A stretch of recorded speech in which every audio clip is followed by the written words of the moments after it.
Moni ndeko na biso Jean-Paul Moka Oebino Boyebi candidat aux élections présidentielles yé à côté libiso toyebite aye ko débattre na biso selon sujet na biso auto zana ngona mpoko mwa lelo ou bien aye koloba eloko moko pandeko wana ezali oyo ke bima na monoko na toyoka ye wana tokoyeba ko répondre. Merci to pesi papa na biso Jean-Paul Moka candidat aux élections présidentielles toyoka yo oyo memeli biso eboto. Bonsoir à tout le monde. Eboto papa na biso.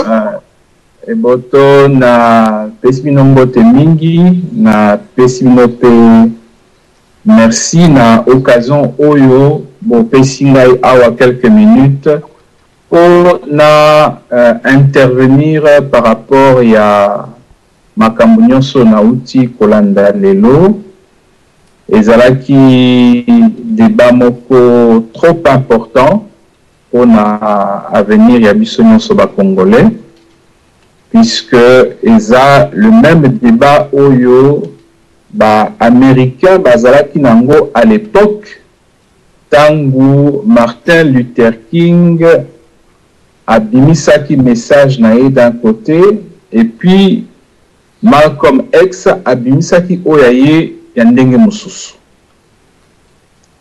Awa tozalaki na débat entre approche il y a lutte non violente, il y a M. Tshisekedi, na lutte armée, il y a M.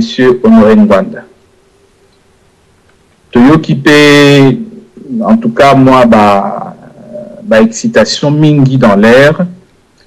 Nalingaki napesa message oyo au nom du mouvement bleu parce que oyezali débat ya radio lisolo pambate oyezali débat national ya ba congolais nyonso oyo baza kolanda biso au travers du monde parce que radio na bino ezali radio moko très écouté.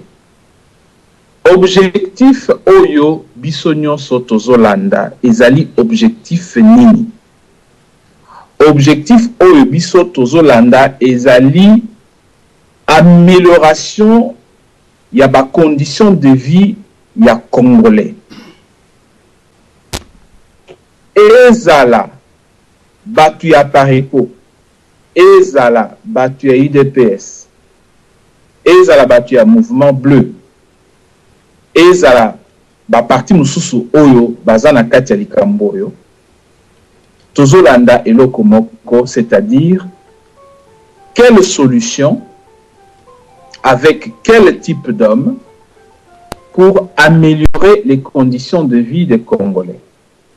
Tu identifier que première chose à faire, Kabila dégage. Là, nous sommes tous d'accord. Alors, si quoi entre biso tobandi ko fingana. C'est-à-dire, quand Oyo tolobi Kabila dégage, au lieu to sangana, malgré la divergence d'opinion au tozali na yango, tobandi ko fingana. Est-ce que bozo monate que wanezali solution ya défaite? Or, tozana kati ya likambo yo, pour te gagner, c'est-à-dire alternance, il y a pouvoir et salama. Alors, dès le moment où tu as intérêt de la nation, au-dessus, il y a ba ambition, il y a ba digablo.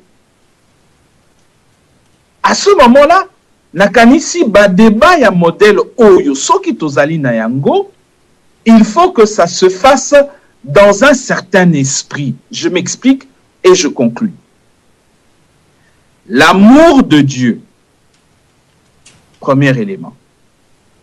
L'amour du prochain, c'est-à-dire Ndekonayo congolais, deuxième élément.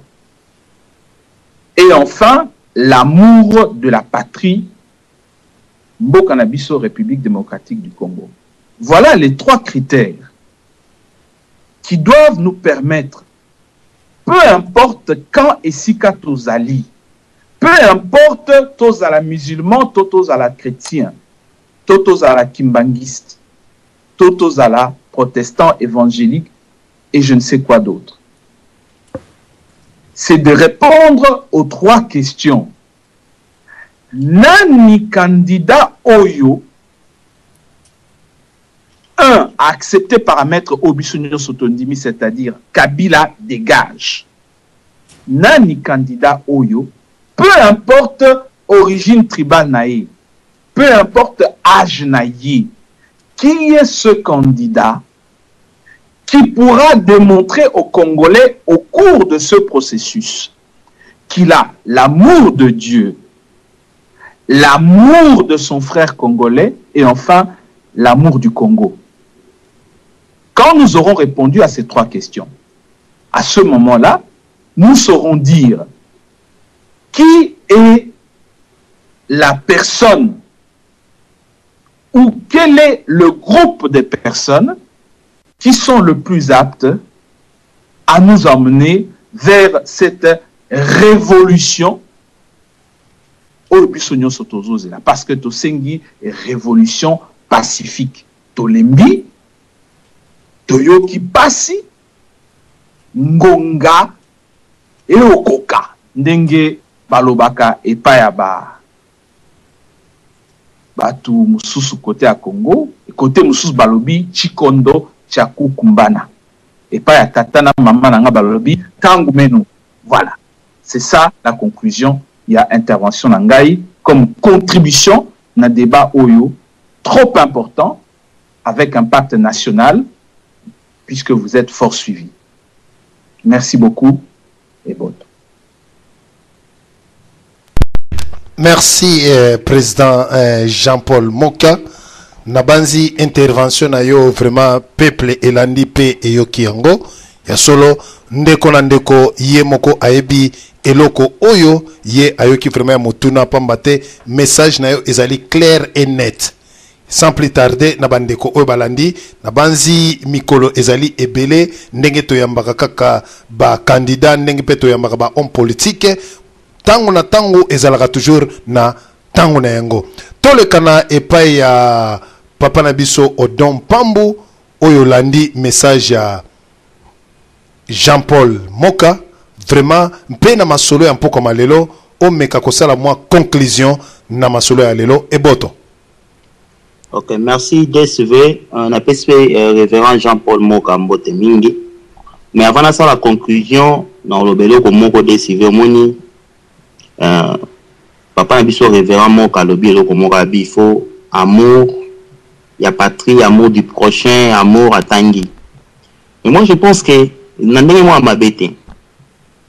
Papa Moka Ali Muto azo prétendre que la candidat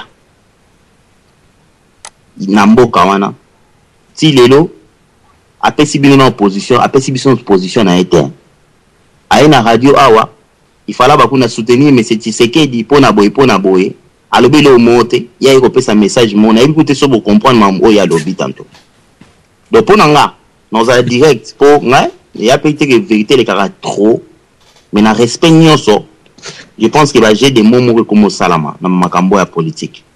Moi je m'attendais à kota kinga na moni papa nanga akolobata ke moni na likambo le kana kitala bana ya ba combattant donc nga zo prétendre à la président et na candidat na pesa candidature nanga que faut pas respecter papa Tshisekedi mkinya izala apparaît quoi ça na problème boye biso to kokende boye to ça na sima papa Tshisekedi rien kasi le boroyo kaka ke papa Moka kaka ye Moka jiba voix na yake pesa côté mususu biloko bondi yango moni tozo boya tozo nga mutasa la clair parce que yaza mutu te ndenge to loba ngana loba na considérer mutu ndenge azoyela o comprendre DSV hein na ngati na banda ko cancela mutu mabe azawana ngaza la président de la république hein tango zo il faut pesa ka position na yo yateke na masolo aboye ya koti ayeko kota ninga na kata lisolo neti ngai ka ko don pam ya koti na non eza bongote il faut ya opesi loko moya makasi.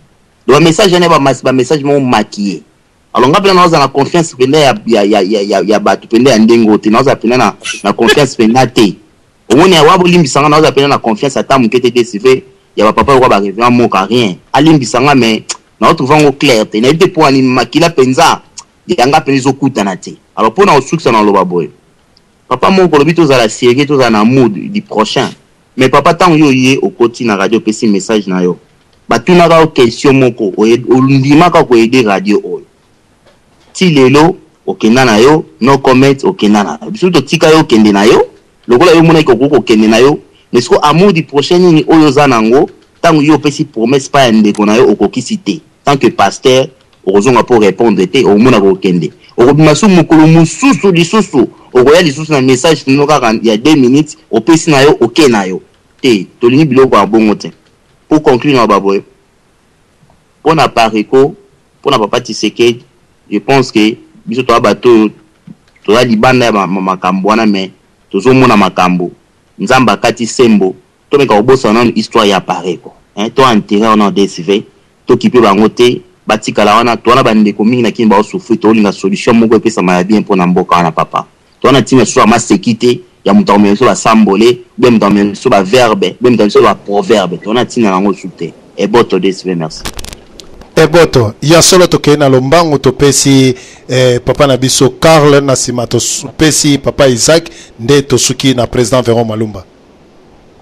Matondo papa Diane na pesi batunyo sombote pona za la bref en tout cas papa Diane na rosenga yo vraiment na temps oyo to komi na temps ya makambo ezo tambola penza na Congo batu lokola ba monsieur Mokabo pesa bango ba parole même pas c'est un aventurier pire aventurier même. Donc il faut jamais que les satabatu le quoi ba oh bazambwana banani pour ba boya kuluka mpe ko bebi samito abatu mokaso kalinga meka makolona e akene na Kishasa tikabiso na ba propagande ya kubata ma masqué ya Kanambe donc tous on a besoin batu anate bon pona par rapport à makambo banganda bon na monita ciel ki na ngwa robeta masolo na epo apparaît que existe à lisusu te. Donc, total la mingi liboso, oeza liboso que toluka, total la yemoko ngwanda consciemment, a yedi qui apparaît quoi ça nango lisoute. Tikala kaka, matiti nanzete, mais nase, misise za lisoute. Donc, tous les satan abiso vraiment mingi te na otale la makama bango, pourtant eza déjà leki, total la penze loko ezali, a makasi oeza Congo na bison. Na pesi bino merci, na zong si maloba. Merci, papa Nabiso Karl, toleki na lombango, topesa Koloto Nabiso, papa Isaac. Papa DSV vraiment merci mingi na démocratie na yo paye les kate mais au sali vraiment ndenge esengeli ko sala muni na komina ko koma président Moka président Soki Jean Paul vraiment aya ko bebisa lisoro na biso kitoko oto bandaki na ngwao azaki clarté na komi azaki clarté merci beaucoup odon na kozongela te na pesika ba merci to kunda oyo ese le kaki apareko asa kufana ye to sala ndeba cotisation pour na cercueil ce qui to kotala matanga combien des années ou bien combien de jours pour tout muka moyen ko kende ko kunda ye mais total oyo ya liboso ezali fin ya mandat ya ba oyo basali na pouvoir toiser tous les moyens de façon que pouvoir ezonga na maboko na biso. Merci mingi papa SP malobamboka yo. Merci papa Nabiso tokei na lombango to sukisa et pas président Véron Malumba o memeli biso nini o peuple congolais il fallait baler déjà baza koze la soupe na yo pour bamela. Merci. Non, je crois que le message est vraiment Yamukuse nyoso te lobami na remercier bandeko nyoso tout parce que ba congolais ba comme éveillé. Moi, je crois qu'il faut interpeller la délivrance. Parce que ce que loki mutu continue toujours cause la mayele nanganga. Parce que ce que bosani ke nganga wana qui se koko sila au muna muto lokaki lobi okamwa asombi mutu kasika. Peuple congolais a longwe na envoûtement ya moboutisme ou ya moboutiste au MPR salaka bango. Lokola to longwe na kindoki wana mingi bazana kati ya ba mission ya banganga bazokanisa ke biso de beli maboma. Or, il faut pas comprendre que tu as une délivrance. Au moment où tu as babasali nanzambe tout consort, bato bako kanisa ke mosali nanzambe nyoso a lobika gaza mosali nanzambe d'office a komami na buku ya nzambe wana ezali erreur.